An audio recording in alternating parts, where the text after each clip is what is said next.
Pemirsa, Ketua Umum Partai Nasdem Surya Paloh mengaku tidak tahu alasan pasti dari Presiden Joko Widodo belum mengucapkan selamat ulang tahun kepada partainya. Kendati begitu, Surya Paloh menegaskan Nasdem hingga saat ini masih menjadi sahabat sejati Presiden Joko Widodo. Surya Paloh mengaku enggan berburuk sangka lantaran Presiden yang belum juga memberikan ucapan selamat kepada partainya hingga akhir perayaan selesai dilaksanakan. Menurutnya ucapan selamat itu tak kunjung disampaikan Presiden karena alasan kesibukan. Terlebih ia menyebutkan kegiatan puncak G20 di Bali memang sudah berlangsung. Dan kendati begitu, Surya Paloh menegaskan hingga saat ini partainya masih tetap menganggap Joko Widodo sebagai presiden dari Partai Nasdem. Dan ia menekankan partainya hanya akan pergi jika Jokowi menyatakan tidak lagi membutuhkan Nasdem.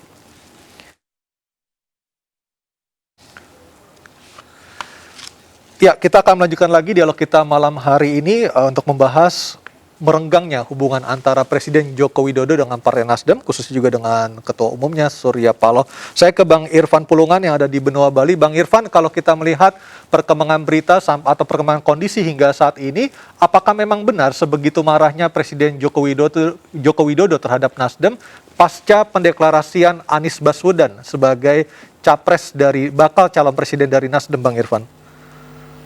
Wah, ini kata-kata marah itu dari siapa, Mas Aryo ini? Justru itu saya mau mengkonfirmasi apakah Presiden marah ataukah seperti apa? Kalau tadi bahasanya Mas Aju kan ketidaknyamanan ya dari Presiden dengan adanya pendeklarasian tersebut. Kita ingin mengkonfirmasi apakah memang seperti itu kondisinya, Bang Irfan? Pilihan politik yang dilakukan oleh Nasdem pada saat ini dalam kita suasana berdemokrasi itu kan sah-sah saja. Saya rasa nggak usah kita juga perdebatkan ketika Partai Nasdem sudah mendeklarasikan calon presiden ya terhadap bagaimana hubungan komunikasi Pak Jokowi dengan Pak Surya Paloh gitu. Pertemanan itu kan pasti tetap akan dilakukan gitu. Ya. Nah, hari ini Partai Nasdem melakukan pilihan politiknya, itu hak politik dari Partai Nasdem. Apapun ya harus menghormati itu gitu. Itu, Mas. Artinya sebagai negarawan, Presiden Jokowi menghormati otonom ataupun keputusan politik dari setiap partai siapa yang akan diusungnya. Tetapi di sisi lain, Pak Jokowi pun juga meminta sebenarnya secara tidak langsung agar keputusannya juga dihormati oleh partai-partai koalisi, khususnya seperti itu, Bang Irfan ya. Kan ada juga Partai Golkar yang sudah menyatakan mendukung ketua umumnya sebagai calon presiden. Ada juga Partai Gerindra. Ya. Juga menyatakan ketua umumnya sebagai calon presiden. Nah, itu kan hak inisiatif atau hak politiknya partai tersebut. Saya rasa kita nggak usah masuk dalam mencampuri bagaimana keinginan atau kepentingan internal di partai koalisi gitu. Nah, silakan, itu kan pilihan-pilihan yang ada untuk Pilpres 2024. Yang penting adalah bagaimana pemerintahan ke depan ya Kabinet Indonesia Kerja ini bisa berjalan efektif sampai dengan 20 Oktober 2024. Baik, Mas Aju, kalau kita melihat tadi Bang Irfan juga sudah sempat menyinggung Golkar mencalonkan ketua umumnya, begitu pula dengan Gerindra. Apakah ini sebenarnya lebih kepada sosok dari Anies Baswedan sehingga menyebabkan hubungan antara Nasdem dengan Presiden Jokowi ini merenggang? Apakah Anda melihat faktor itu juga, Mas Aju? Baik, kalau kita lihat relasi Presiden Jokowi dengan Gerindra, kemarin menyebut bahwa Pak Prabowo ini adalah salah satu tokoh yang di-endorse gitu ya. Ini tegas gitu ya, bahwa Pak Jokowi menaruh kepercayaan betul pada Pak Prabowo. Demikian juga kalau kita gestur politik terhadap Ganjar Pranowo gitu ya, kan terlihat beda gitu ya. Ketika Pak Jokowi katakanlah mendengar kata nama Anies Baswedan. Nah, kalau kita lihat sendiri gitu ya, kemudian kalau kita lihat konstelasi politik terkini, memang gitu ya, hubungan antara Presiden Jokowi kalau kita lihat gitu ya, memang sekali lagi kurang nyaman gitu ya dengan pencalonan Anies Baswedan. Nah, kalau menurut saya ini hak semua partai gitu ya. Andaikan gitu ya, andaikan kemarin ada 3 kandidat, ada Jenderal Andika, ada Ganjar Pranowo, kemudian ada Anies Baswedan, dan nama yang dimunculkan misalkan gitu ya, bukan Anies, mungkin saya rasa relasi antara Presiden Jokowi dengan Nasdem tidak seperti sekarang ini. Baik, artinya memang dugaannya kuat karena memang adanya sosok Anies Baswedan. Saya tapi mau konfirmasi lagi ke Gus Coy.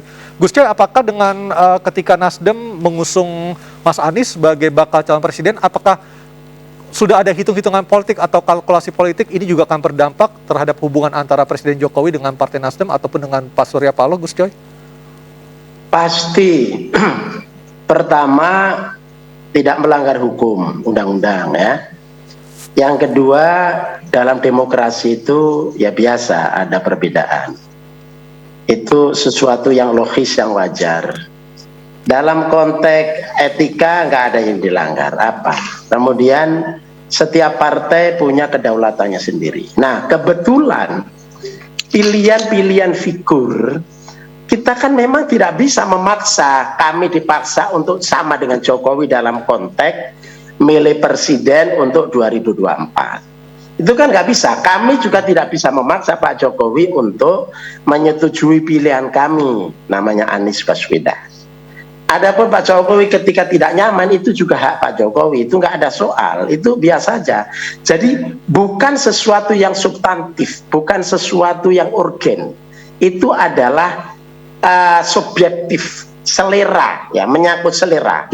Kalau soal ideologi, saya kira siapapun warga negara Indonesia ini harus ideologi Pancasila. Nggak ada yang aneh-aneh. Seperti yang disebut Bang Luhut, itu nggak ada yang aneh-aneh. Jangan-jangan selama ini publik justru melihat Bang Luhut itu yang aneh-aneh. Jadi Nasdem tidak aneh-aneh, dukung Anies itu biasa. Itu warga negara yang sah, baru saja selesai menjadi gubernur, dipilih rakyat, dalam survei juga 3 besar.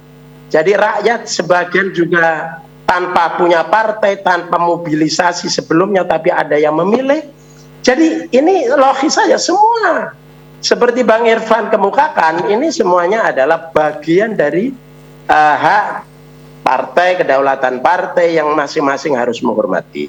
Kami juga menghormati sikap Pak Jokowi, tetapi kami tetap konsisten apapun yang terjadi.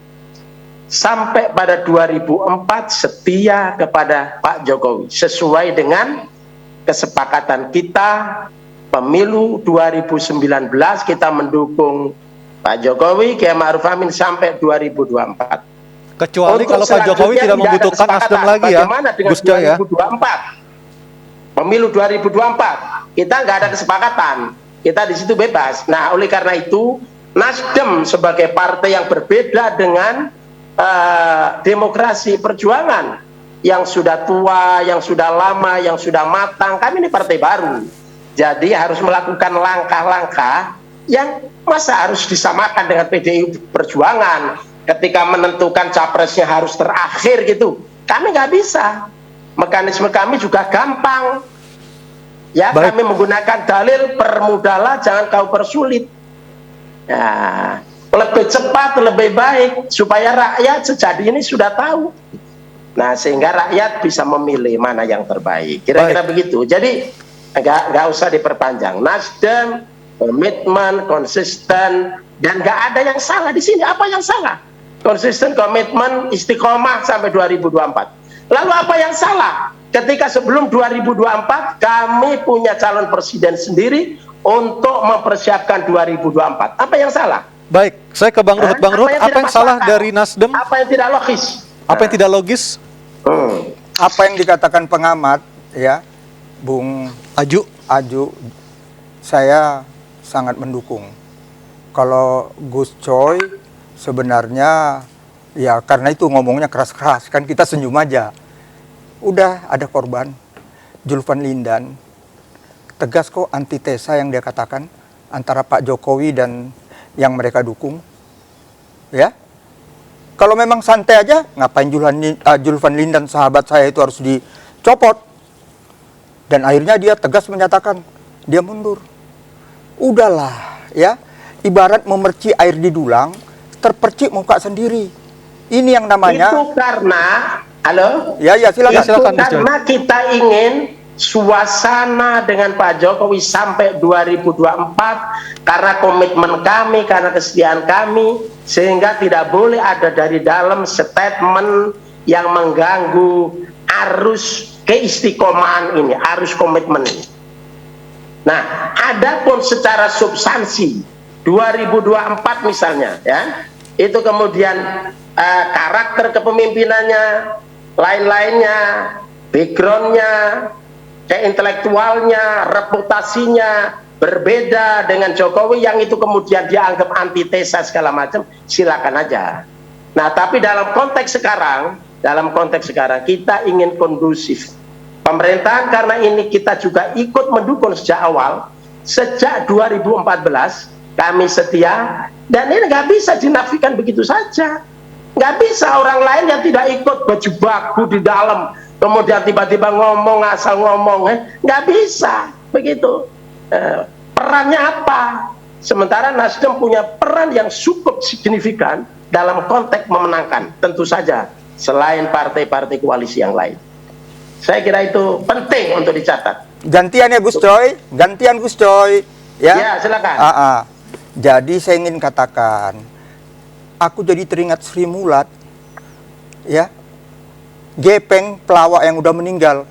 Saya lihat Gus Coy ini seperti gepeng, untung ada saya, jangan gitu dong. Kami Bravo 5, sebelum Anda deklarasi, Pak Luhut Binsar Panjaitan dan kawan-kawan, ya, kita 2014, kurang apa kita berjibaku. Bahkan saya dulu di partai yang dulu, ya, tapi saya bersama-sama diajak di Bravo 5, kurang apa kerja keras kita.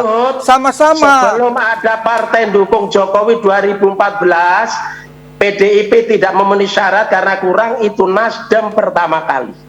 Dan itu setia sampai 2019 juga itu setia sampai berikut.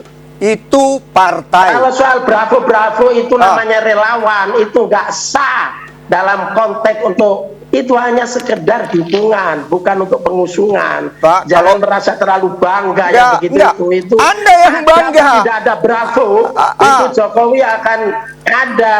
Enggak, Anda yang bangga kayak gepeng. Ya, untung ada saya. Jokowi menang, untung ada kita semua. Bukan Nasdem. Bukan. GR kali kau berasa. Jangan gitulah.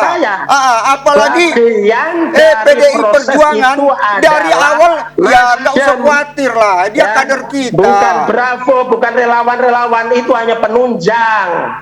Ya, jangan merasa gede kepala, itu nggak ada artinya. Relawan-relawan itu hanya penunjang, bukan yang pokok, bukan yang substansi.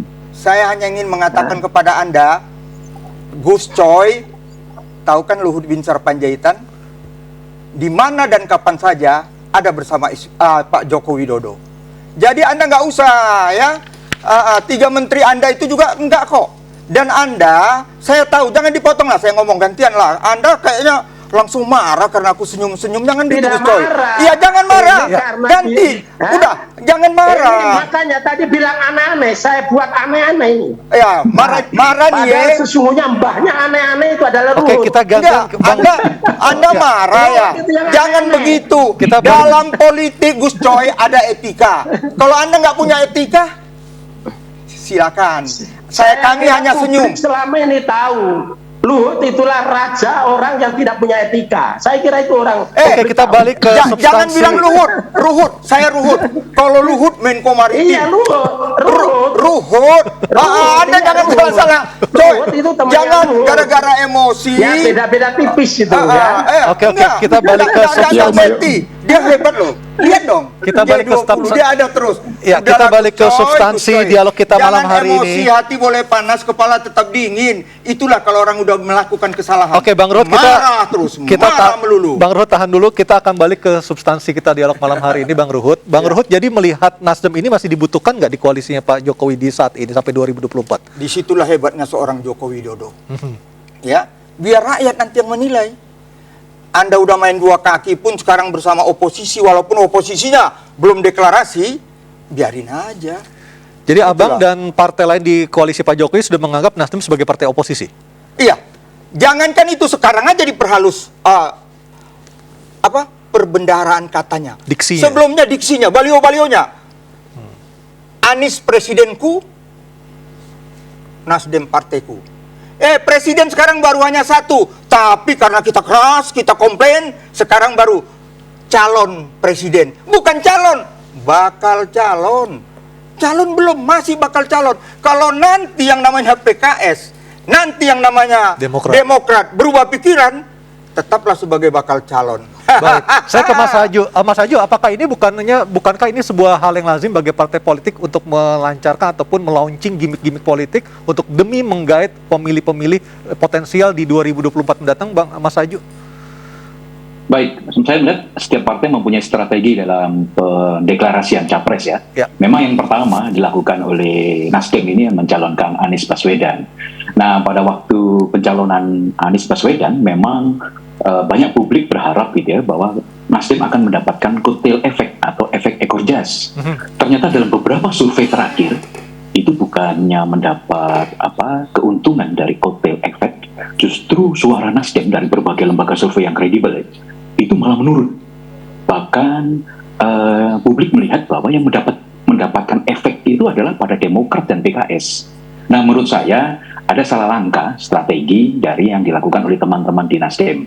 Tadi saya mengkoreksi karena saya mengikuti lama gitu ya perjalanan Bu Megawati. Memang kalau PDIP itu di injury time. Jadi memang ditunggu kesabaran politik gitu ya. Sehingga pada detik-detik terakhir memang bisa mengacaukan permainan. Jadi memang setiap partai memang punya hak yang punya strateginya.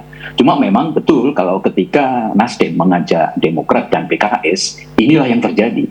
Publik menganggap bahwa sekarang Nasdem berada di pihak oposisi, walaupun kesetiaan itu memang terucap gitu ya, akan sampai 2024. Dan memang juga kita lihat itu ternyata ada pernyataan-pernyataan Pak Surya Paloh yang saya catat, dan ini merupakan jawaban dari hasil-hasil survei bahwa Pak Surya Paloh akan keluar atau mengundurkan diri dari ketua umum jika suara Nasdem berkurang atau kursi Nasdem di DPR berkurang. Ini kan merupakan sinyal keras ya, bahwa tidak, Pak Surya Paloh tidak ingin Nasdem mendapatkan berkah yang negatif atau mendapatkan keuntungan yang minimal dari pencalonan Anies.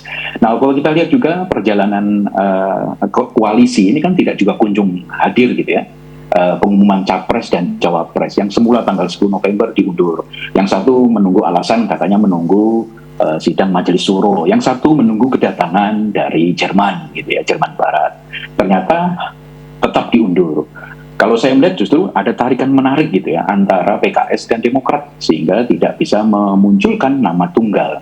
Menurut saya kalau dikehendaki oleh Nasdem adalah ditentukan oleh Anies Baswedan siapa sosok cawapresnya, tentu akan berbeda. Nah, kalau kita lihat lagi gitu ya, memang dari partai 3 menteri dari Nasdem yang ada di kabinet, publik pun juga melihat hanya Menteri Lingkungan Hidup Nurba yang perform. Sementara 2 menteri ini sudah mempunyai penilaian yang rendah di masyarakat. Baik, kita akan lanjutkan lagi Mas Haju dan juga Gus Coy dan Bang Ruhut, bagaimana peluang tergusurnya 3 menteri Nasdem dari kabinet pasca ataupun belum membaiknya hubungan antara Pak Jokowi dengan juga Partai Nasdem